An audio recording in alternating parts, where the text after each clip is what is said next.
अपना जिला में आपका स्वागत है। अपना जिला में आपके जिले की खबरें प्रमुखता के साथ दिखाते हैं अभी मेरठ की। मैं हूं के। आइए नजर डालते हैं पूरे जिले की खबरों पर। बीजेपी के शहर प्रत्याशी कमल दत्त शर्मा की तिरंगा यात्रा में उमड़ा युवाओं का जनसैलाब। कई सालों से निकाल रहे हैं तिरंगा यात्रा। तिरंगा लेकर मोटरसाइकिल पर पूरे शहर में दिया देश की एकता का संदेश। रक्षाबंधन पर ट्रैफिक व्यवस्थाएं धड़ाम। गंगानगर, जानी गंग नहर, दिल्ली रोड और शाम के समय माल रोड पर कई किलोमीटर की लंबी लंबी कतारें, व्यवस्थाएं धड़ाम। एक बार फिर एसएसपी डॉक्टर विपिन ताड़ा का पुलिस कार्रवाई को लेकर चला हंटर। रोटा जानी थाना प्रभारी नीरज बघेल लाइन हाजिर। पूनम जादौन को सौंपी गई थाने की कमान। बहसुमा को भी मिला नया इंचार्ज। एलानिया कत्ल में भतीजे ने ही की थी चाचा असलम की हत्या।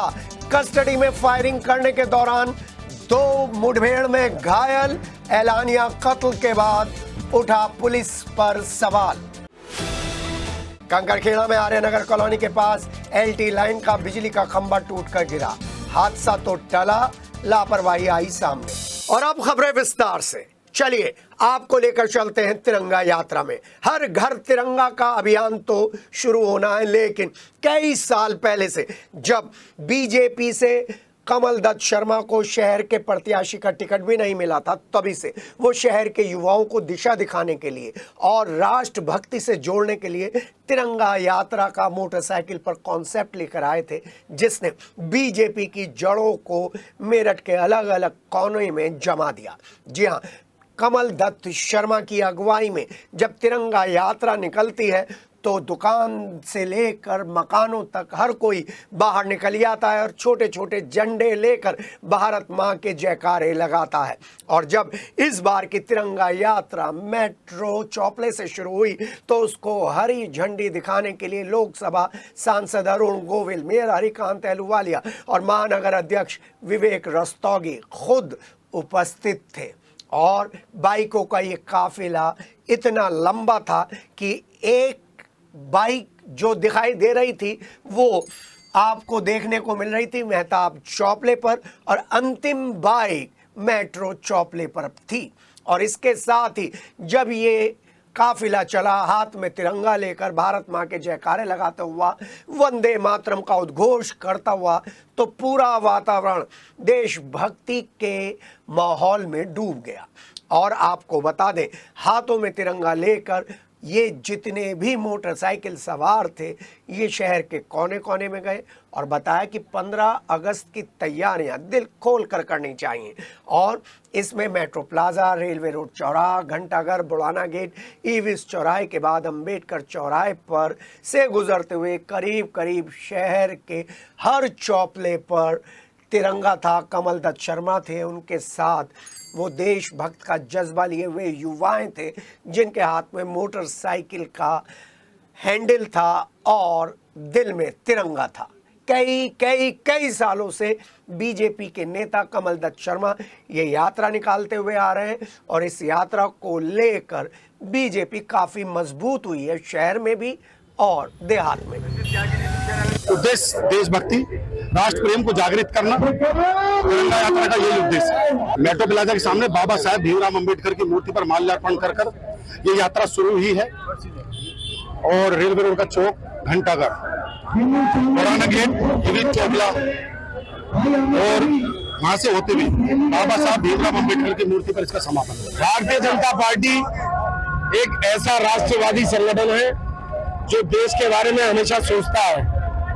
तो भाजपा केंद्रीय और प्रदेश नेतृत्व के निर्देशानुसार आज से यानी 10, 11, 12 3 दिन अपने मंडलों के अनुसार, हमारे 16 मंडल हैं, सभी में पैदल तिरंगा यात्रा निकाली जाएगी।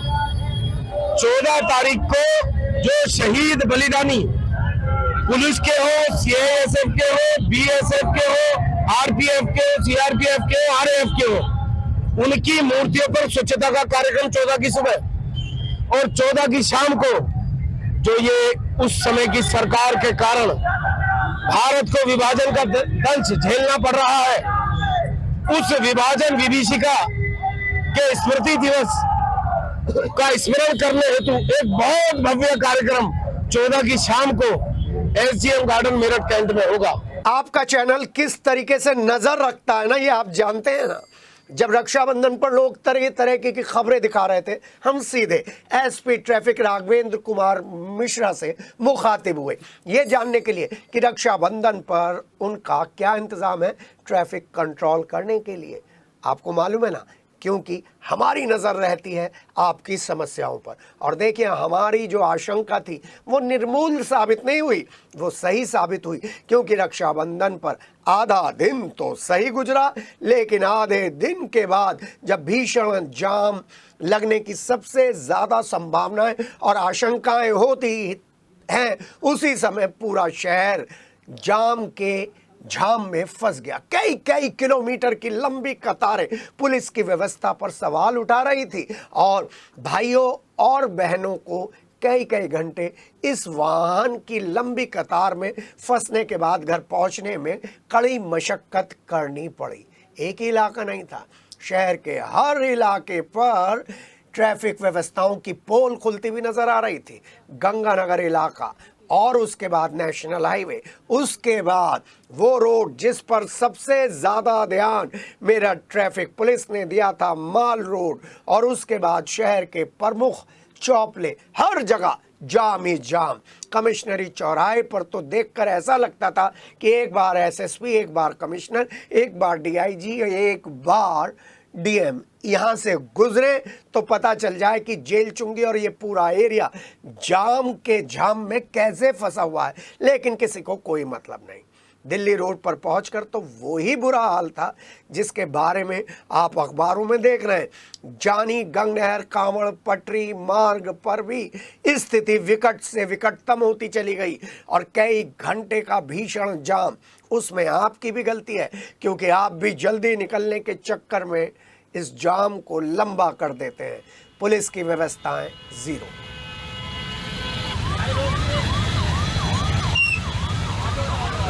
एसएसपी के हंटर का असर है या नहीं है, या क्राइम बेलगाम हो चुका है। फिलहाल तो जो हंटर चला है, जिसमें फिर लाइन हाजिर की एक्सप्रेस चल पड़ी है, उसकी जद में रोहटा थाना के प्रभारी नीरज बघेल आ गए हैं।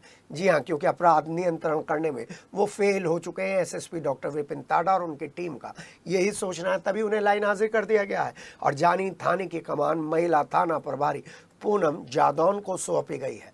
बताते चलें कि थाना प्रभारी नीरज बघेल हाल ही में जटपुरा में हुए बलवे में मारे गए रामवीर प्रकरण में नापे गए हैं, क्योंकि जिस तरीके से उन्होंने रामवीर के केस में लाइत्तेलाली दिखाई है, असंवेदनशीलता दिखाई है, वो बताता है कि ये पुलिस की छवि के लिए सही नहीं है।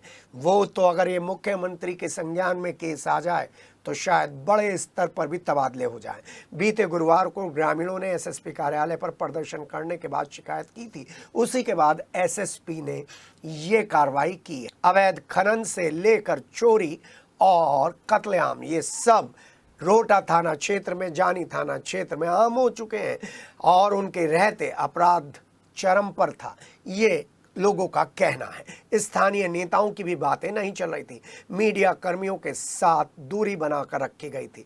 लगातार अपराध नियंत्रण में फेल होने पर एसएसपी ने लाइन हाजिर कर दिया है और पूनम जादौन को नया महिला थाना प्रभारी नियुक्त किया है।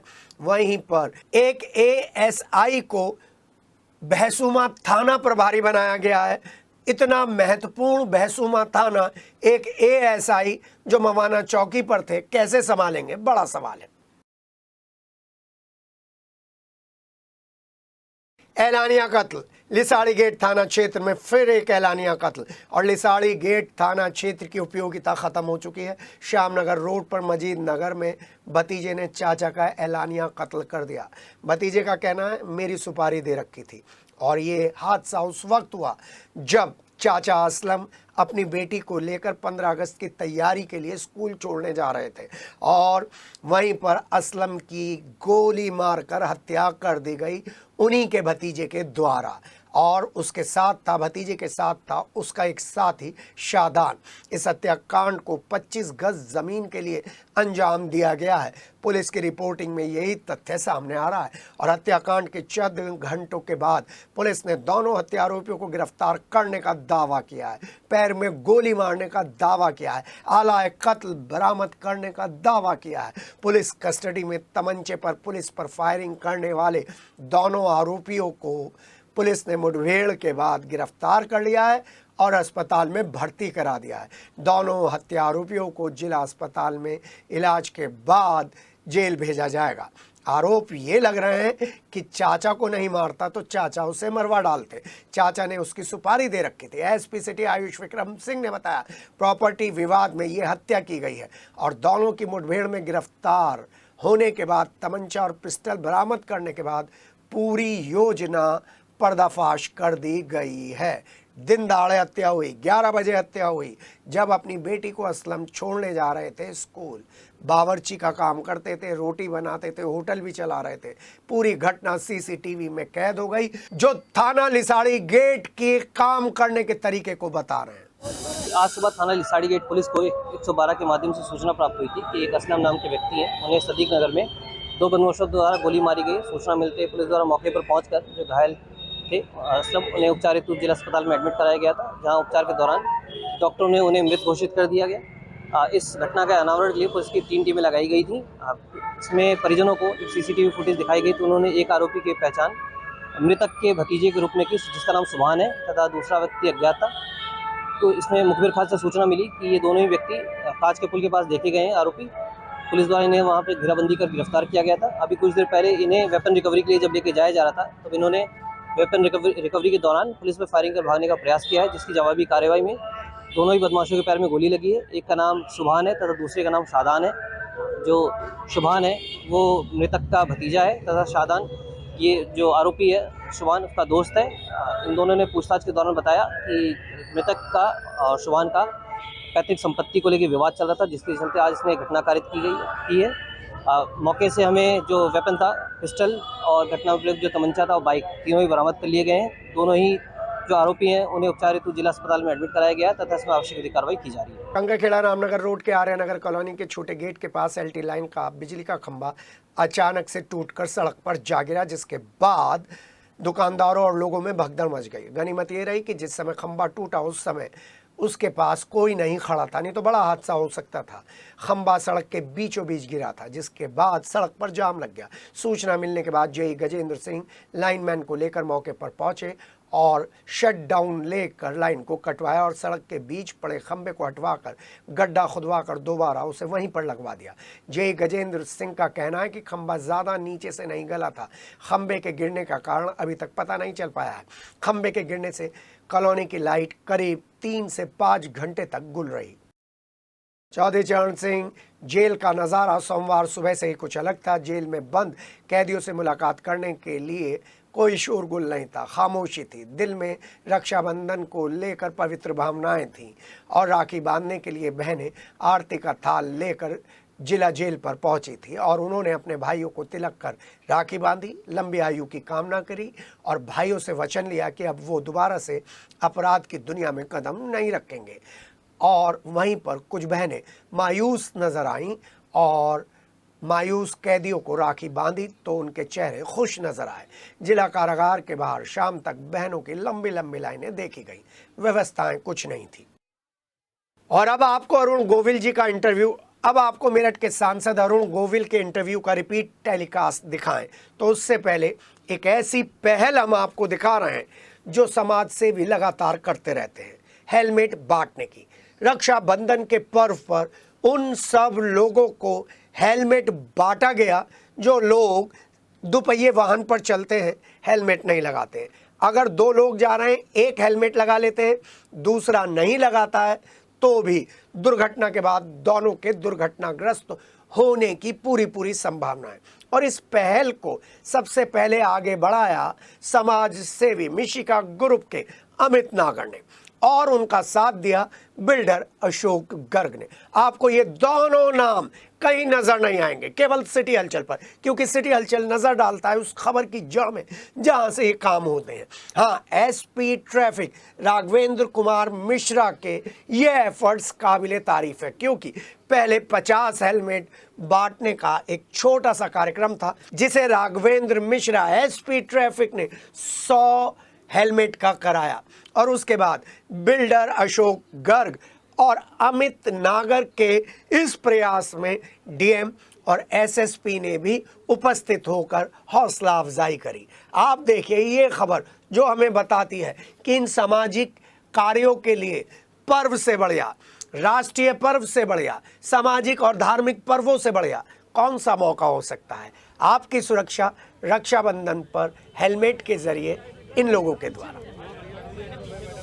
यातायात पुलिस और इनकी मिशिगा सोसाइटी की तरफ से जो है हेलमेट का वितरण किया गया है। वो सिर्फ इसलिए किया गया है कि देखिए, चाहे भाई की जान हो चाहे बहन की, दोनों की महत्वपूर्ण है। और ये त्यौहार इतना सौहार्द, प्रेम और अपनेपन का है कि इसमें भाई और बहन दोनों का ही सलामत रहना बहुत ज़रूरी है। तो ये पहल इसलिए की गई है ताकि ये जो अटूट प्यार का बंधन है वो सुरक्षित रहे, कोई सड़क दुर्घटना में कोई भाई या कोई बहन अपनी जान ना गंवाए। मैं एक बार साईं बाबा से आ रहा था तो मेरी गाड़ी पीछे थी और मेरे सामने एक वृद्ध सज्जन और उनकी पत्नी स्कूटर पर बैठे हुए थे। उन सज्जन के तो हेलमेट लगा हुआ था, जो उनकी वाइफ थी वो बिना हेलमेट के थी और उनका अनफॉर्चुनेटली एक्सीडेंट हो गया और उस लेडी के काफ़ी सिर में चोट आई। तब से मैं सोचा करता था कि भाई हेलमेट की सिर्फ रिक्वायरमेंट जेंट्स के लिए नहीं है, जो लेडीज़ हैं, अगर हम जो जेंट्स हैं उनको इस बात की केयर करनी चाहिए कि वो भी इक्वली प्रोटेक्टेड रहें। तो इसी प्रेरणा के तहत बहुत दिन से मेरी बात चल रही थी, तो मिश्रा जी से मुलाकात हुई तो उन्होंने मिशिगा सोसाइटी के माध्यम से ये मुझे अवसर दिया कि मैं इसमें कुछ कर सकूं। बेगम पुल पर आज रक्षाबंधन के अवसर पर महिलाओं के सुरक्षा और संरक्षा के दृष्टिगत हम लोगों ने हेलमेट का वितरण किया है। विशेष रूप से जो महिलाएं जो स्कूटी चलाती है, जो दो पहिया वाहन चलाती है, उनको वितरण किया गया है। यदि कोई उनके साथ पुरुष चालक है लेकिन महिला पीछे बैठी, उनको भी दिया गया है।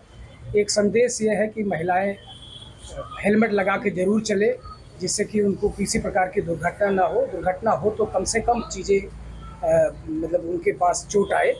इस संबंध में सबको, सारे मेरठ वासियों से मेरा अपील है कि जब भी चले घर से दोपहिया वाहन पर तो हेलमेट लगा के जरूर चले। जो चालक है और जो बगल पीछे बैठे हैं वो भी लगा के चले। इसी संदेश के साथ एक अच्छा सा पहल एक जनसहयोग के माध्यम से प्रारंभ किया गया है। अपने जिले के खबरों में सिर्फ इतना ही। आइए आपसे विदा लेते हैं इस वादे के साथ, बहुत ही जल्द आपके शहर में भी आएंगे। देखते रहिए अपना जिला।